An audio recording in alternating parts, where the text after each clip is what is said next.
Just a quick thought I wanted to share about family, about sexual liberation, and about the times that we live in today. We can find parallels to this throughout history and throughout the scriptures. I was doing my study here for Come Follow Me and looking at the prophet Nahum. And Nahum is someone who lived during the time of Lehi. And we should understand that history repeats itself. And there are reasons for things that happen, and we're supposed to be warned by things that happen in the past. That's what the scriptures are. They're warnings of things that have happened and of people that did not listen to truths. So a couple of things I wanted to bring into this. There's James Cameron, the director of Terminator and Avatar, the Avatar movie, who mentioned something I want to go into here in a minute.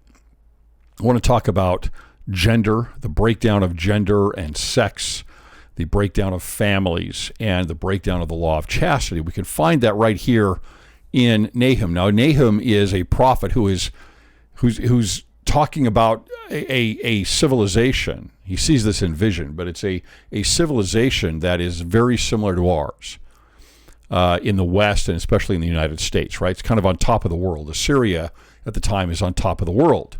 Nineveh is its capital, and Nineveh is very alluring, and there's a lot of principles there that are based off of the idol worshiping of sexuality, and we get a little bit of the breakdown of gender even perhaps here in Nahum. Here's what it says, and just a couple comments I'm going to make on this. This is chapter 3, verse 4, Nahum.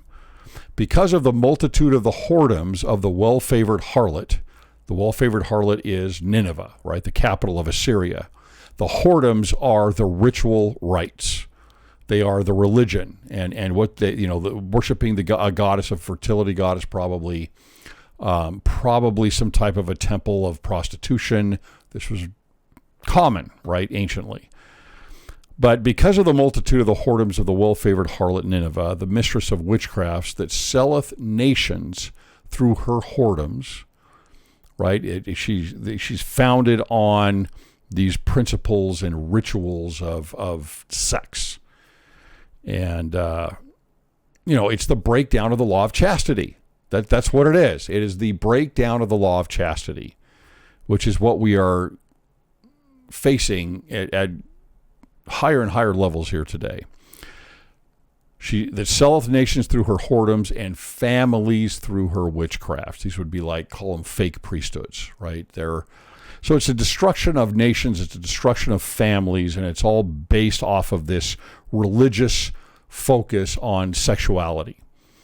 And that's what we're stepping into here. We may not have a goddess or an idol that we create of some type of statue or that is chiseled.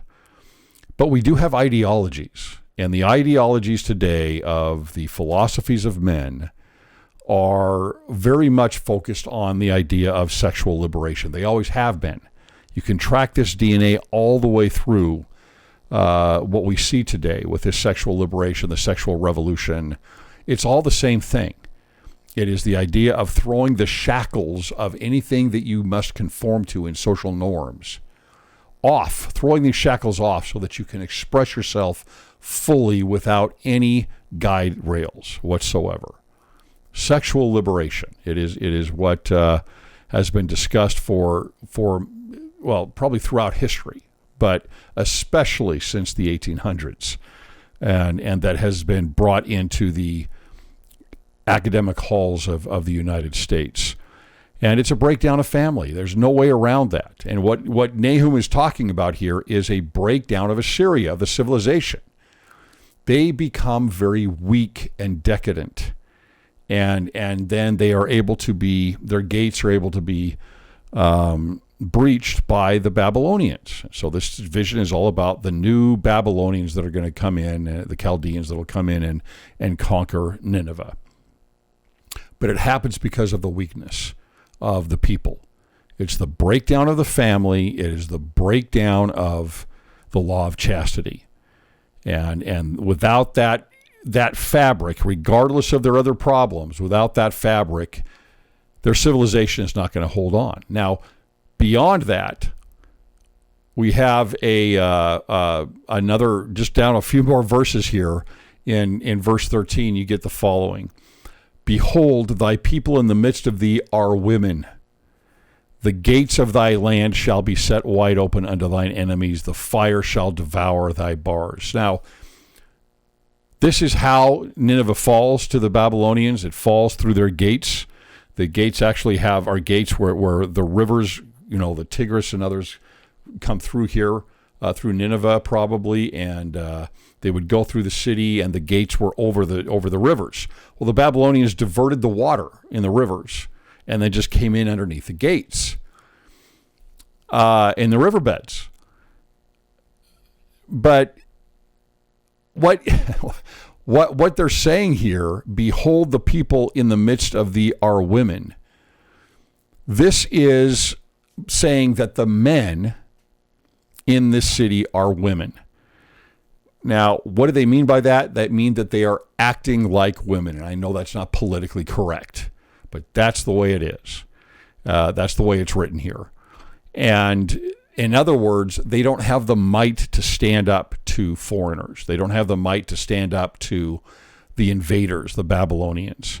They are like women. They're not able to stand and fight, right? They don't have the wherewithal, the character, the masculinity, the positive male traits available to them to be able to fight off the invaders. And that's what we're experiencing today as well. It's a massive attack against masculinity and femininity, by the way, right? For those that push this type of gender ideology and queer ideology, this queer theory it's about the destruction of the binary. Think about why that is. Why would you need to destroy the binary? Why do you want to get rid of masculinity and get rid of femininity and push things? It's the same idea that we talk about as far as flattening the hierarchy. This is always a problem. See, when you flatten the hierarchy, you take away order. You take away structure. And in this case especially, you take away the family. That's why I say identitarianism's target is the family. And here's an example of the prophet Nahum talking about the men here had lost their might. They had lost their ability to fight off any of the invaders. That's the kind of civilization that we're stepping into, is in this destruction of masculinity. There was a recent article I saw here on James Cameron, right? He is the director of Avatar, the second movie in the series he has, and Terminator and Titanic and many others, right? Alien. And he says here that testosterone is a toxin that men must terminate from their system. This is a problem. This is a major problem. Do we also get rid of estrogen for women and get that out of their system so that there are no feminine traits either? This is what we are stepping into. It is a breakdown of order. It is a breakdown of the family, and it's a breakdown of civilization. And we need to keep this in mind. When we talk about standing up for the traditional family, we're not just giving a principle of even just a righteous principle, but it's also a temporal principle. And without that traditional family, it's very hard to sustain civilization without major problems, artificial issues of tyranny and other problems. It's very difficult to keep a strong country, a strong civilization. It's very difficult for, without the family surviving, to be able to even hold on to a democracy, I believe. So this fight against masculinity and femininity is something that, we're facing not only in civilization and not only in our society, but we're facing it within the church. And it's coming in stronger and stronger to chiseling away as we create an idol here. The idol is basically androgyny. The idol that we're chiseling out is androgyny. And I've got an episode coming out here tomorrow on some of that androgyny, about an androgynous Jesus, right? That would not be masculine and would not be feminine, that it's not really male or female. We can't move to that point. When you think in your mind what is wrong with these other things, just remember that you can't get rid of order. Order is truth. The order of God is truth. The order of God is priesthood.